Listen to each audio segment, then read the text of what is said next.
Não há e nem haverá pretensões de se arquitetar uma seleção preferencial, e sim os que se enquadram no nosso raciocínio analítico, ensaístico ou crítico. Embora entendamos ser fundamental mencionarmos alguns dos precursores da poesia angolana, dizer que não faremos uma incursão dos vários estágios evolutivos da nossa poesia ou da nossa literatura.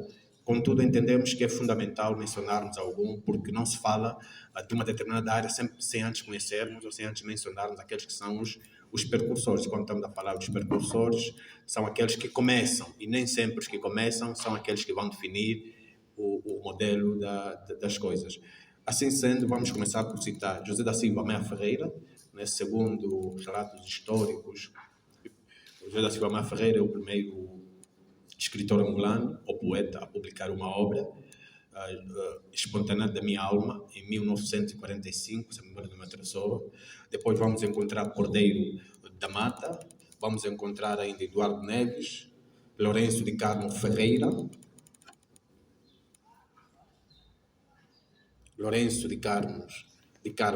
Ferreira. Mas em momento algum faremos uma incursão historiográfica, como já nos referimos, não por demérito sobre as diferentes etapas da poesia angolana, nem sobre a luta da independência nacional. Ou seja, a nossa preocupação não é olhar para os estágios evolutivos da literatura e nem olhar para o percurso da independência nacional ou das várias etapas da independência nacional, mas é fundamental referirmos que, assim como em África de forma geral, contou sempre com uma frente cultural muito forte para as independências de África. Se olharmos para o Senegal, Leopoldo de Senghor, e Angola não está ou não esteve à margem deste processo. Vamos falar sempre Angola já no sentido imaginário, não que Angola já existia antes da independência. Espero que estejamos a ser claros. Então, Angola também vai contar com uma frente cultural muito forte na luta pela independência nacional. Mas não é propósito nosso apresentarmos aqui os músicos e as outras manifestações culturais, mas sim a cultura da solidariedade a cultura da solidariedade na poesia angolana e a sua influência na luta pela independência. Assim, o conceito de cultura na presente abordagem abandona a esteira lexicográfica, ou seja, vai abandonar aquele sentido etimológico de cultura, para que então se circunscrever-se no âmbito de hábitos e costumes de determinado grupo de indivíduos cuja matriz é a produção poética contra um sistema de alienação e desestruturação. Desculpem. Aqui a cultura não terá o sentido lexicográfico, né? Lexicográfico de material, aquele sentido que o dicionário apresenta-nos, mas vai ter um sentido semântico de hábitos e costumes de determinados grupos, cuja matriz vai ser a construção poética para combater a alienação e a desestruturação. Sabemos que a colonização é daqueles processos históricos que, além de ocupar o território, vai criar uma alienação, e essa alienação vai fazer com que abandonemos a nossa cultura, e nós sabemos que o expoente máximo de uma cultura é a língua, e por via da língua também que escrevemos e manifestamos todas as nossas formas de sentir, ser e estar. Assim sendo, já dissemos que contra um sistema de alienação subscrevemos as palavras de Eugênio Ferreira. Vamos aproveitar e subscrever aqui as palavras do crítico literário Eugênio Ferreira, precursor da crítica literária em Angola, que vai nos dizer o seguinte: a literatura é a expressão de uma cultura. Eugênio Ferreira vai nos dizer que a literatura é a expressão de uma cultura. Vamos aqui reforçar a cultura como hábitos e costumes.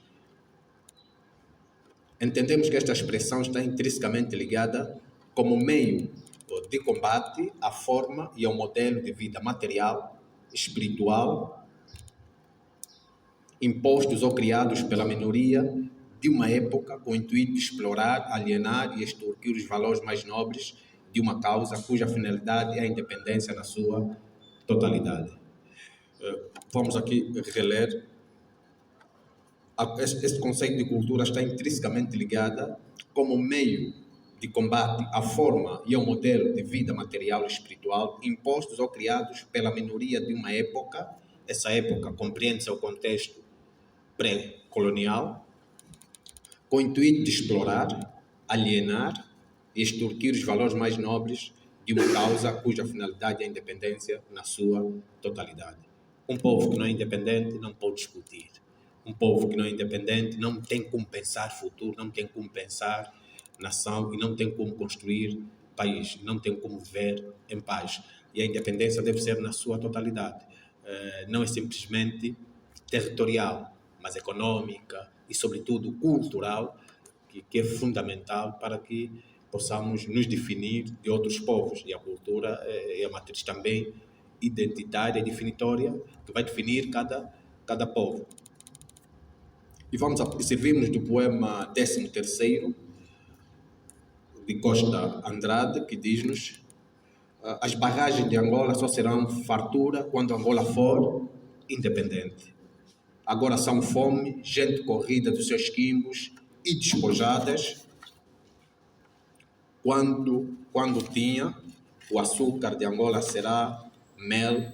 Quando Angola for independente, agora é amargo, melhor, chicote e prisão, tonga da morte. Ou seja, tudo que nós temos só será realmente de fartura, doce, quando Angola for independente. Sem independência, tudo que nós tínhamos ou tudo que nós temos não nos serve para coisa alguma. E nós estamos a falar de um poeta como Costa Andrade, num período da pré-independência. Já nos alertava sobre a necessidade da independência.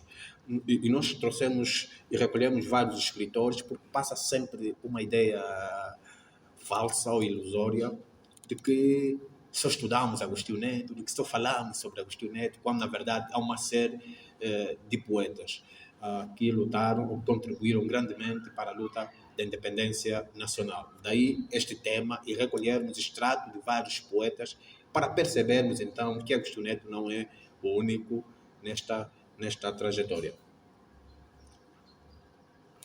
O consciente do sujeito social, em Costa Andrade, manifesta por intermédio do subconsciente do sujeito poético as condições dramáticas de um país independente. O que é isso de consciente sujeito poético e o subconsciente sujeito social? Nós sabemos que todo artista também é um ser social. Todo artista sente as mesmas dores que o indivíduo qualquer. O artista precisa também de trabalhar para comer. O artista precisa de estudar para poder trabalhar. Então, o artista está aqui neste binômio, nesta fronteira entre o ser social e o sujeito poético. E algumas vezes vamos assistir mesmo um certo conflito entre o subconsciente do sujeito social e o consciente do sujeito social e o subconsciente do sujeito poético, porque o sujeito social é orientado com o consciente, o poético é o subconsciente. Então vamos assistir aqui essa luta titânica. Às vezes o nosso consciente social diz que não devemos escrever isto, o nosso subconsciente poético vai dizer que devemos escrever. E o sujeito subconsciente, ou consciente do Costa Andrade, diz que deve escrever, tendo em conta o contexto. E escrever desta forma, naquele contexto, já sabemos os perigos que corremos. Porém, denota-se na produção poética da pré-independência várias vozes com expressões peculiares, cuja base é a cultura da solidariedade e sua influência objetiva na luta pela independência como finalidade.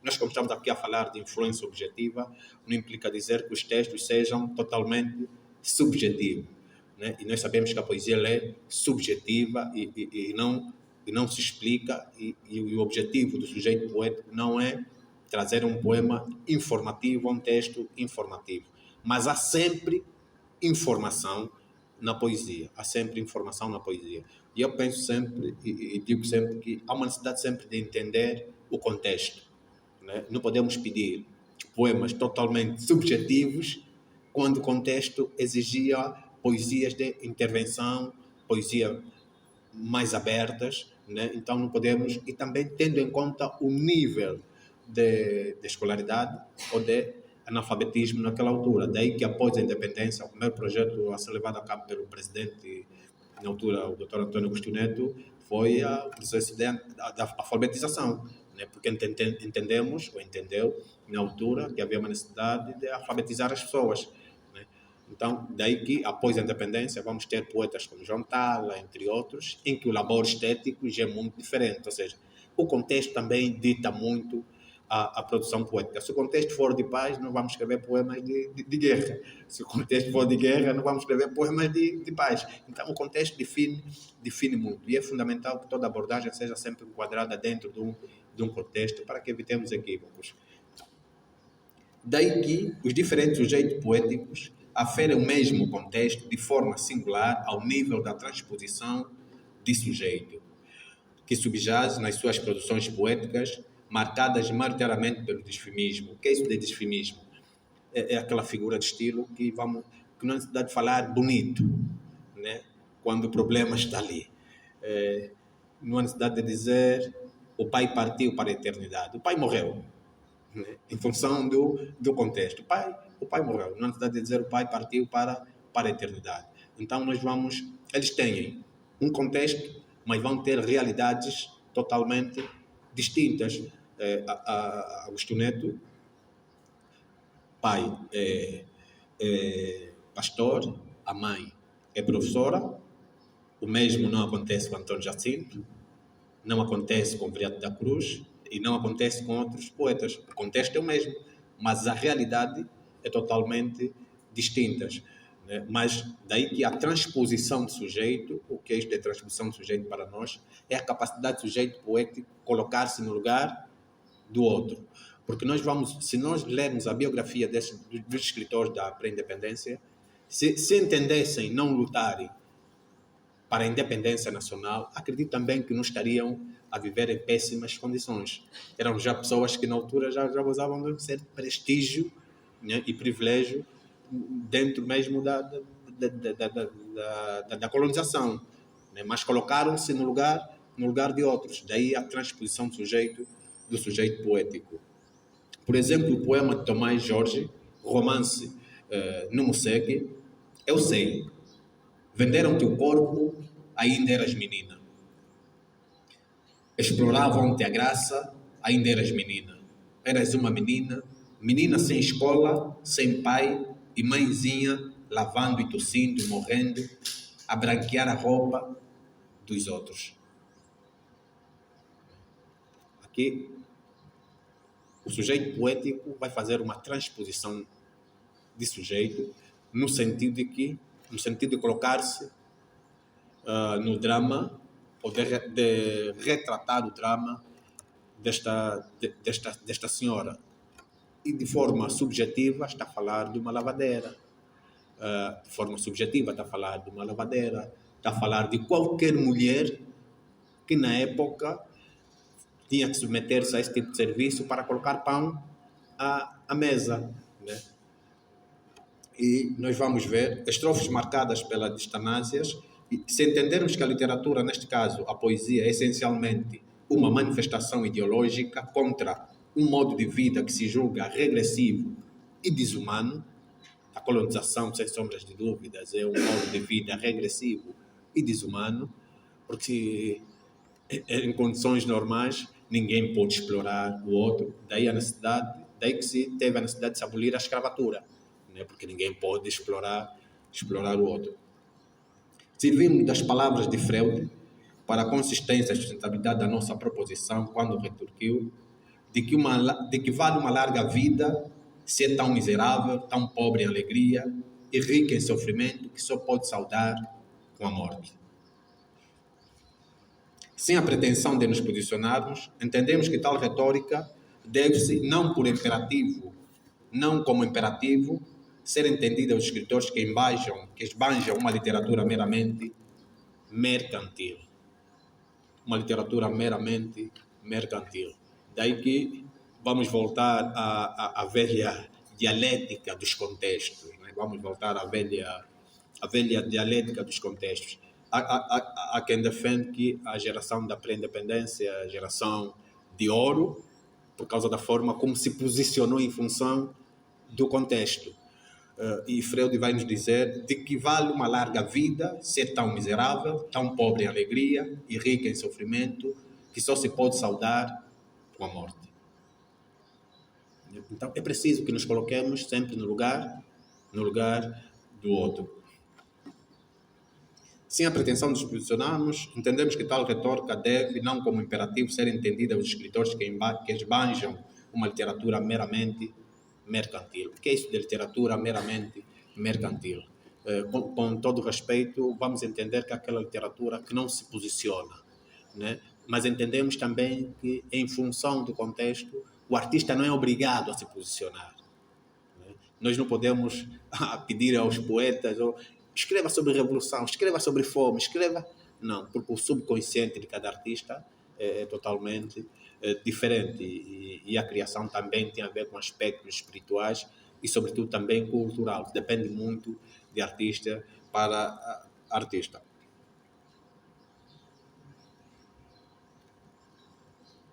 Retomemos ao sujeito poético no poema terceiro, poema de prisioneiro, um discurso descritivo. Vamos notar aqui que é um discurso descritivo no poema que já foi citado. Retirados, deixamos a casa, a mulher e os filhos, fomos separados, escondidos da cidade, pensamos nos amigos, falamos com os dedos, dedilhando a grade. Aqui uma estrofe descritiva, né? Uma estrofe totalmente descritiva, mas nós vamos notar que é uma descrição também poética, né? Devido à catarse que nós vamos encontrar nessa estrofe. O disfimismo marca substancialmente uma grande parte da produção poética por causa do grau de comprometimento dos sujeitos poéticos, da pré-independência. Há uma ruptura categórica no código de leitura das abstrações ilusórias para o real social concreto. Tal ruptura fez com que os sujeitos poéticos refutassem a displasia social que imperava coercivamente na época. Daí que no poema Exortação, alerta-nos Maurício Gomes: deixemos os moldes arcaicos, ponhamos de lado corajosamente suaves, brandas queixas e cantemos a nossa terra e toda a sua beleza. Aqui há uma ruptura já de geração. Nós sabemos que no século XVII, XVIII, a maior mestre só, com o Renascimento na Itália, dá-se aqui uma revolta, uma revolução muito grande na forma de fazer, não só literatura, mas na forma de fazer arte de forma geral. Porque para ser considerado um escritor antes do Renascimento, devia escrever como um Camões, né? Por exemplo. Para ser considerado como um artista plástico, devia pintar como um Picasso. Mas o Renascimento vai quebrar isto. E Maurício Gomes também alerta-nos. Vamos deixar esses conceitos arcaicos. Temos que escrever uma poesia, cantemos a nossa terra e toda a sua beleza. Implicitamente está a dizer o quê? Devemos escrever sobre o nosso povo, sobre a nossa história, devemos escrever sobre a nossa cultura. No referido poema, o sujeito poético exorta ainda aos companheiros que é preciso escrever a poesia angolana, uma produção que reportasse artisticamente o drama do contexto, que operasse uma revolução nos modos operandi dos diferentes sujeitos. Tal postulado, em nosso entender, não subentende de modo algum que tanto a forma como o sentido das produções tenham de ser lineares, de caráter sociológicos ou histórico. Permitam?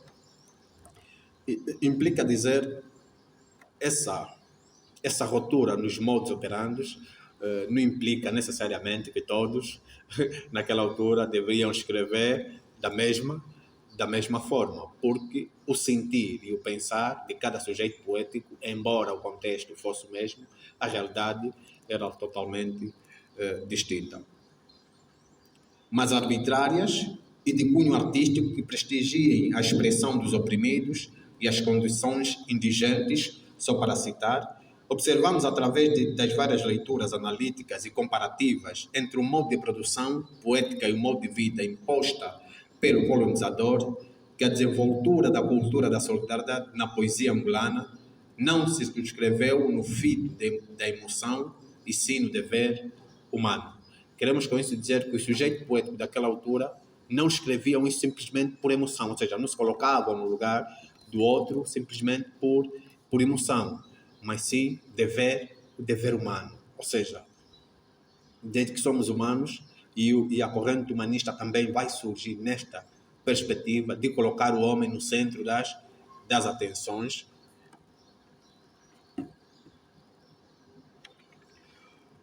Não se calar diante das injustiças, mesmo que o levantar das nossas vozes custe as nossas vidas, sobretudo o patriotismo racional dos sujeitos sociais, poéticos, ou seja, o sujeito é poético e ao mesmo tempo social.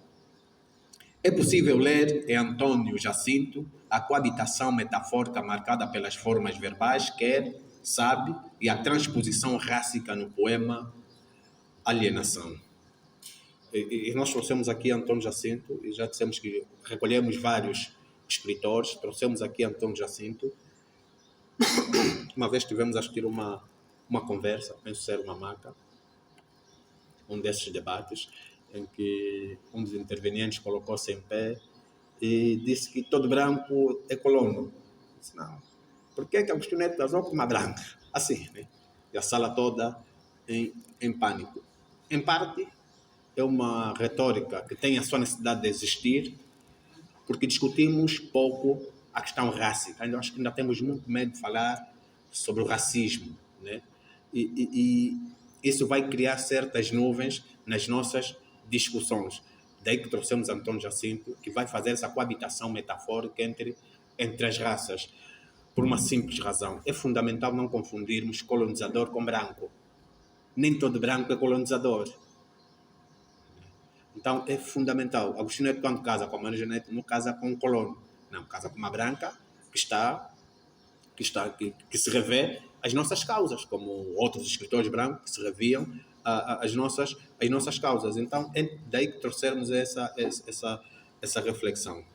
Ele vai dizer, mas o meu poema não é fatalista. O meu poema é um poema que já quer, entendemos aqui, que já quer o quê?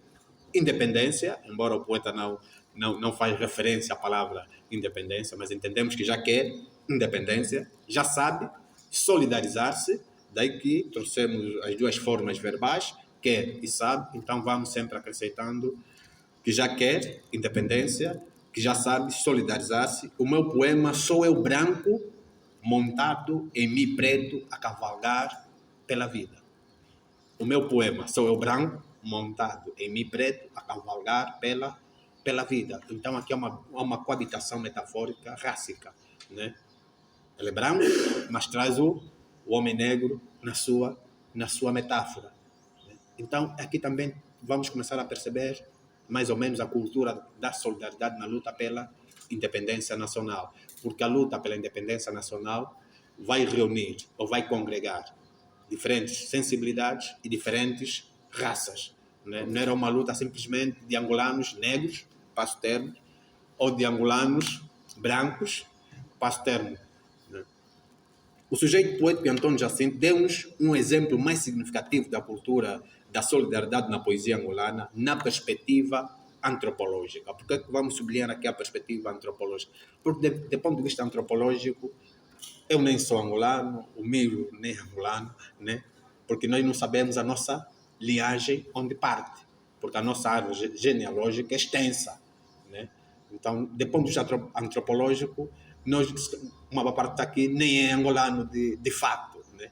Porque se irmos buscar as nossas linhagens, se calhar alguém que é da Zâmbia, a linhagem dele começa na Zâmbia, o outro começa na RDC. Então, do ponto de vista antropológico, em função da nossa árvore genealógica, ninguém é nativo concretamente. Retomemos a questão rássica e não sejamos utópicos, porque sempre houve uma dialética entre o branco e o negro.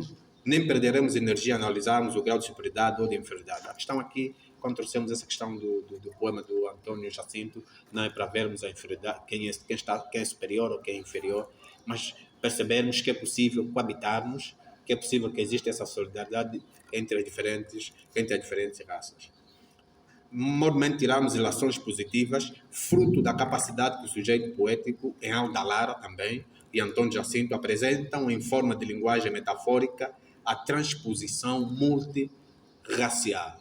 Né? Aqui é uma transposição, além de ser uma transposição do sujeito, mas vamos ter aqui uma transposição multirracial, porque vamos ter um branco a falar de uma outra raça.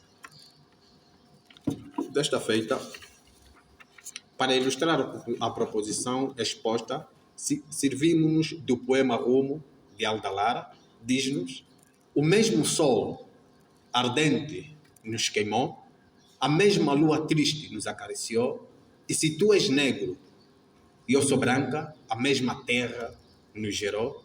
Vamos, companheiro, é tempo. Vamos notar claramente que há uma tendência clara, tanto em Antônio Jacinto como em Alda Lara, abandonarmos a questão da rássica. Aqui há uma transposição multirracial. Implica dizer que, independentemente da nossa cor, independentemente do nosso estado social, independentemente de outras coisas, a mesma terra que gerou o Miro, que gerou a minha querida professora, agradecer pela presença, a professora Domingas Montes, que gerou o Dias, a escritora Marta Santos, é a mesma terra que gerou um outro indivíduo. O mesmo sol que arde no Cunene há de arder em Luanda, se calhar não com a mesma intensidade, mas há de queimar sempre. Então, Alda Lara já nos alerta.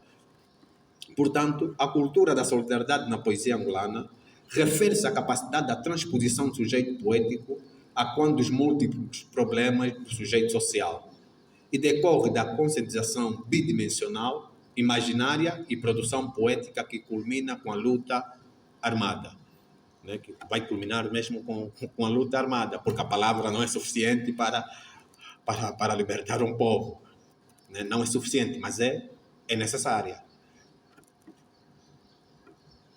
Todo sujeito poético, por ser um sujeito social, perfaz uma dupla transposição. Todavia, nem todo sujeito social poderá ser um sujeito poético. Em outras palavras, o sujeito poético pode ser um sujeito social, mas nem todo sujeito social poderá ser um sujeito poético. O Miro é poeta, é ao mesmo tempo um sujeito social e um sujeito poético. O Jorge não é poeta, é simplesmente um sujeito social, não é um sujeito poético, né? E daí que já falamos a princípio, essa dialética, ou essa confrontação, essa luta titânica entre o sujeito social e o sujeito poético é enorme. Daí que os artistas, os poetas, não são pessoas normais, com todo o respeito. Às vezes você quer escrever uma coisa, mas a tua consciência diz que não pode escrever. Porque as regras que vão nortear a sociedade muitas vezes não são as regras que norteiam o subconsciente do artista, né? Daí que a sociedade tem normas e é fundamental respeitar essas normas, senão depois começamos a entrar na questão da liberdade de expressão, entre outros. Daí que para aprender um poeta é totalmente difícil por causa da subjetividade que ele utiliza. A sua influência na luta pela independência de Angola dá-se por meio de uma série de textos preconcebidos, desprovidos de conteúdos simplistas e de excesso de zelos metafóricos. Nós falamos sempre de textos preconcebidos, porque entendemos que a criação pode ser feita em dois vetores, por via do preconcebido e por via intuitiva. A intuitiva é aquela que do nada começamos a produzir. O preconcebido, existe um fato e vamos produzir. Mas o preconcebido, ele não é provido de conteúdos simplistas, né? Não podemos pensar, temos aí eu olho para aquele quadro e começo a escrever, não implica dizer por ser um texto preconcebido vai ser totalmente simplista, né? Ou seja, um texto muito simples, não. E é só olharmos para a carga metafórica e o nível de catarse que os textos da pré-independência acarretam. E também a questão do excesso de zelo metafórico. E nós dizemos sempre que é fundamental percebermos toda a criação dentro do seu contexto. Hoje, comparadamente com o período pré-colonial, a produção é totalmente distinta. Se lermos porta-chave Samuel Metrossoa do Abreu Paz totalmente metafórico, há um excesso de zelo. Se lermos aqui Neto também há um excesso de zelo, poema muito fechado, que para a pessoa entender é luta, tem que ir ao dicionário, tem que procurar isto e aquilo. Mas tem uma razão de ser, o contexto. Porque o contexto de hoje é diferente do anterior. O contexto de hoje, vamos encontrar mais pessoas escolarizadas, o nível de informação é maior, o acesso à formação e à informação também é maior. Daí que vamos ter também vários artistas a escreveram, vários poetas a escreveram, a produzir, conforme bem entenderem. Porém, com uma carga pluralista e maioritariamente marxista. Eu gosto muito da questão do marxismo e eu entendo o marxismo numa outra vertente. Eu olho sempre para o marxismo naquela perspectiva de camarada, né? Espero não ser mal interpretado. Eu olho para o marxismo naquela perspectiva de que a professora é mesmo minha professora. Estou com ela na chuva, no sol. Olho sempre para o marxismo nessa questão da solidariedade, de não abandonar o companheiro. Olho sempre para o marxismo nesta perspectiva. E cada um na sala é livre de olhar para o marxismo na sua perspectiva e com todo respeito. Como atesta Alexandre Dáscalo no poema Da Boca da Noite Surgiram Mendigos. Alexandre Dáscalo diz-nos: da boca da noite surgiram mendigos. Vinham com ganga dos operários, o terno escruterários, os vestidos e os sapatos de uma miséria limpa. A vida de olhos vagos, de paisagem despida, vida sem aroma e sem frutos, suportando apenas. Da boca da noite surgiram mendigos, vomitados por uma cólera feroz, vulcão da chama de outros dias, dos que não querem esmola. Ou seja, a noite, para os poetas ou para os artistas, simboliza muita coisa. Né?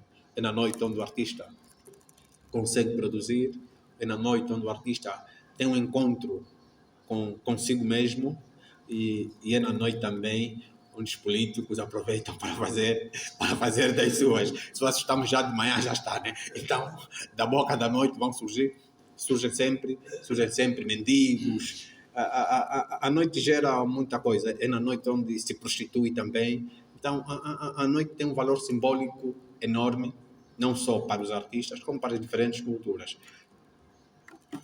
Há dois processos que compreendemos que não podem ser marginalizados na cultura da solidariedade na poesia angolana. O primeiro, a dialética que se refere à crença da liberdade genérica, né? E é fundamental que sublinhemos isto. A dialética que se refere à crença da liberdade genérica, no período da pré-independência, todos acreditavam ou todos escreviam para a liberdade. Todos escreviam a pensar na liberdade. Há uma crença genérica de que dentro em breve seremos livres. Quando não sabemos, mas é só olharmos para os poemas de Agostinho Neto, entre outros, já falavam muito sobre a independência. Mesmo Agostinho Neto, no poema 2 anos de distância, que escreve para Marighella Neto na cadeia, num dos trechos diz-nos: eu quero ser livres hoje e sempre e amanhã com os nossos povos.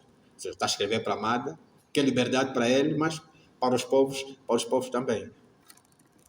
O outro processo, uma crença racional de postura que preze e valorize o bem comum, fora dos meandros da presunção melhor da ignorância.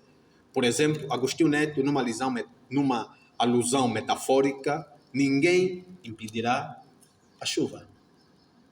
Ninguém impedirá melhor a independência ou o desenvolvimento ou o crescimento.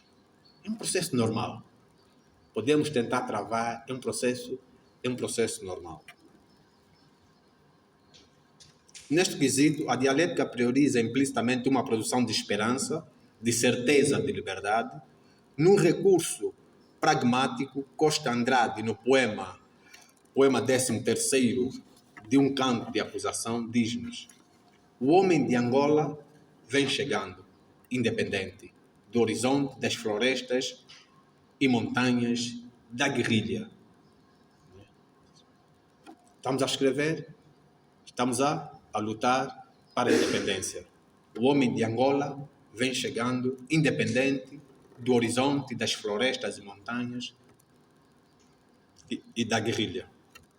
Quando nos referimos ao pragmático, não é a linguagem em si, não é a linguagem em si, mas a forma como a linguagem é elaborada. Para não pensarmos que a poesia é um discurso pragmático, não.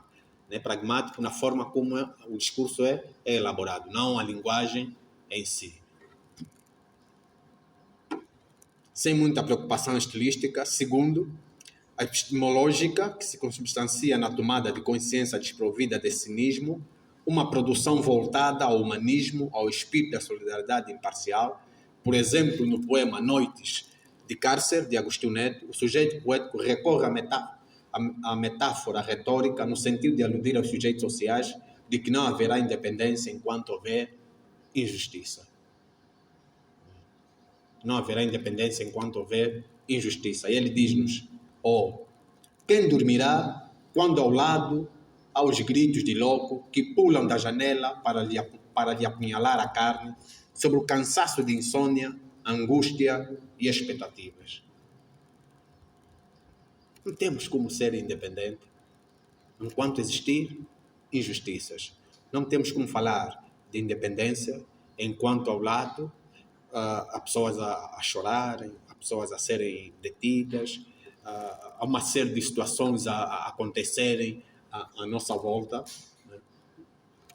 Os diferentes sujeitos poéticos da pré-independência apercebem-se de que abandonar os destinos da pátria é caminhar ao acaso. E agir implica necessariamente opor-se aos problemas impostos pelo contexto. Entendemos que, para Rousseau, espero ter pronunciado corretamente o nome, a sustentação das assimetrias no plano social tem como base a propriedade, delas surgem as leis, as relações de explorações, e vamos ver Antônio Jacinto em Monangambé. Monangambé, obrigado. Vamos ver Antônio Jacinto em Monangambé, questiona o modo de relação entre o colonizador e o colonizado. Vai questionar o modo de vida entre o colonizador e o colonizado. Quem se levanta cedo? Quem vai à tonga? Quem traz pela estrada longa a tipoia ou cacho? Quem capina e em paga recebe? Aqui é uma relação entre o colonizador e o colonizado. Daí que Rousseau, espero ter pronunciado corretamente, ele vai estabelecer aqui a relação entre a sustentação melhor das assimetrias no plano social tem como base a propriedade.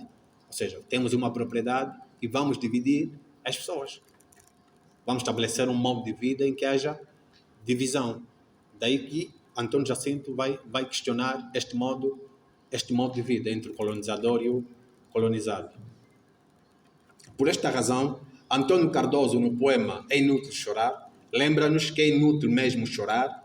Se choramos, aceitamos. É preciso não aceitar. É preciso não aceitar o quê? É preciso não aceitar a alienação, é preciso não aceitar a colonização, é preciso não aceitar todo e qualquer modo de vida regressivo e desumano. Não adianta chorarmos. Choramos, vamos aceitar a colonização. Em forma de resumo, a cultura da solidariedade na poesia angolana assenta-se em três perspectivas ou em três vetores. O primeiro vetor, a solidariedade patriótica, tem a ver com os poemas que exaltam e estimulam a luta pela independência nacional. Vamos ver que na cultura da solidariedade há muitos poemas a exaltarem a luta pela independência nacional. A segunda, a solidariedade nativista, são os poemas que valorizam o homem nativo. A terceira, a solidariedade lírica, estende-se à expressão mais íntima do sujeito poético. Era tudo que tínhamos para partilhar, né? Porque entendemos que o que trouxemos não é novo na sua totalidade. Trouxemos apenas uma abordagem diferente das demais. Não queríamos falar sobre o papel da literatura na luta pela independência. Já se fala muito sobre isso, e se trouxéssemos esse tema, obviamente que iríamos incorrer a erros, porque há dados, há coisas que, ou seja, há determinadas temáticas, mais do que ir ler, é preciso viver. Então, daí que sempre nas nossas abordagens entendemos falar sobre literatura, e mesmo quando falamos sobre Agostinho Neto, é sempre na perspectiva do sujeito poético, por entendermos que aí é a nossa praia. Reiteramos mais uma vez os nossos agradecimentos ao secretário-geral da Unesco, Ramulanos, ao Razing Mangola, pelo convite, a todos os presentes, de forma especial ao Helder Simbar, que acaba de chegar, ao João André e a todos. Nosso muito obrigado.